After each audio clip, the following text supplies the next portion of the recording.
Last year, the Sturgis Scoopers did well at the state tournament, placing 10 with 2 state champions, and the team finishing 6th. We're visiting with their coach, Mike Abell, and your team motto is never satisfied. That's correct. Yeah, last year was a great year. Not the whole year. We had our ups and downs and injuries and not knowing what was going to happen at the end of the year. But we pulled it together, regions and state. We had a great region tournament. We had a great state tournament. I would say, it didn't show as far as like we weren't state champs as a team, but I think as a team, we outperformed we met or outperformed every one of our seeds, which is really hard to do. And so I would say performance-wise, we were up there, top team. We just didn't have the firepower to bring home a state title as a team.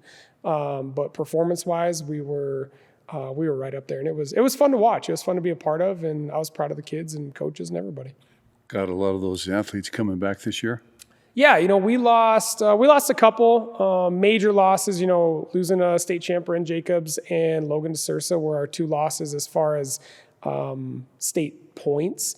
But we gained a lot of people back. We got quite a few seniors this year. It's a pretty senior-heavy class, not number-wise, but point scoring-wise. A lot of points in this year's class. But yeah, we return a lot. We're still young, I would say, but we're excited about what we have. Ren's younger brother is coming back this year, and he was a state champion? Yes, Reese was a state champ as a sophomore last year, undefeated state champ.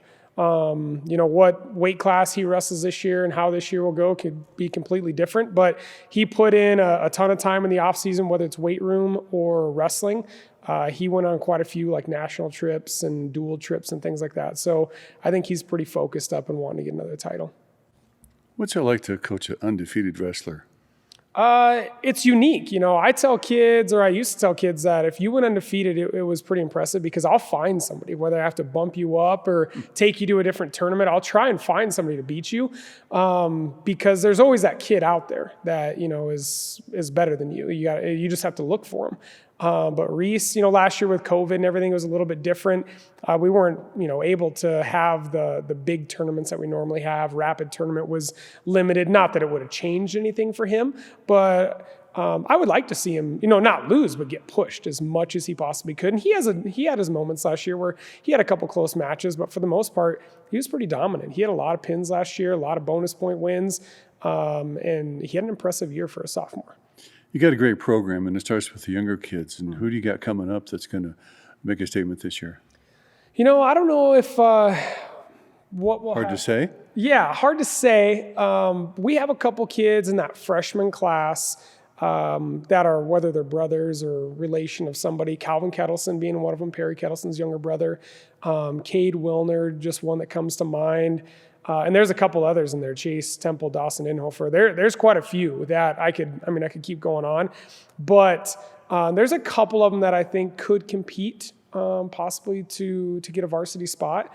But it all depends on weight classes. Until we see them all in the room on that first day of practice and see what people really weigh. When we had our meeting on Friday, a lot of kids look like they're the same size, which isn't a good thing. So when we get in there and see what everybody weighs and where people are going to go up or down or wherever, and where our wrestle-offs are going to be, we'll be able to tell a lot of that. But right now it's all up in the air. And Coach, how about the numbers this year? I think our numbers will be a little bit lower than last year, but still high. We had our meeting, and I think there was like right around 40 kids in the meeting, and a couple kids that weren't at the meeting that hopefully they'll be out, and who knows. But girl numbers, we'll probably have the same 3 that we had last year.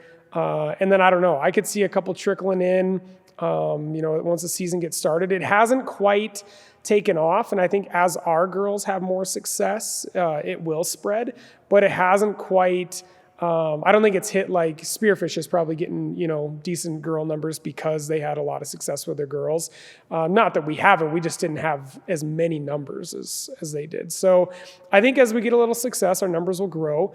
And I think it's got to start a little younger too. It's really hard to say to a high school girl, junior, senior, like come out for wrestling. If we can get a couple in the middle school and a couple coming up through our youth, I think that's going to help tremendously. And we have one in our middle school right now in Sturgis, and I think Stage Barn has 2. So those could end up being on the team to, give us 5-6 girls as the season goes on. And Coach, when do you get things started? We get things started that first weekend in December, coming out of Thanksgiving break. We don't start with the Belfouche Duel anymore. That got moved to the end of the year. We will go up to Mandan, and Mandan will be our first one. So the possibility of 7 matches right out of the gate, depending on how your pool figures out, is a high likelihood, which is good. The more mat time, the better. And then we'll come right back, and we have that double duel at home with Aberdeen and Huron, and then we'll go to the Rapid City Invite. So with no COVID protocols really right now, I think every tournament's looking to get back to its full numbers, which good and bad. I enjoyed the COVID schedule, and I think a lot of kids did too last year, having only 8 teams or a lot of duels and quads. I think they're going to lengthen things back out and make tournaments bigger. And it could be a good thing for some and a bad thing for some, but kids going into the state tournament with 25 matches, 30 tops last year is not going to be, a thing we see anymore. It'll be back to the 40, 50, 55 matches that some kids can pull off, which for some kids is good and some kids it's too much. But we're excited, to get things rolling. We'll start practice next Monday, the 15th. And then, get through Thanksgiving break and get back into competition. All right, Coach Abell, always good to visit you with about the Scoopers. Yeah, thanks for coming. We appreciate you guys. Look forward to talking to you again throughout the season.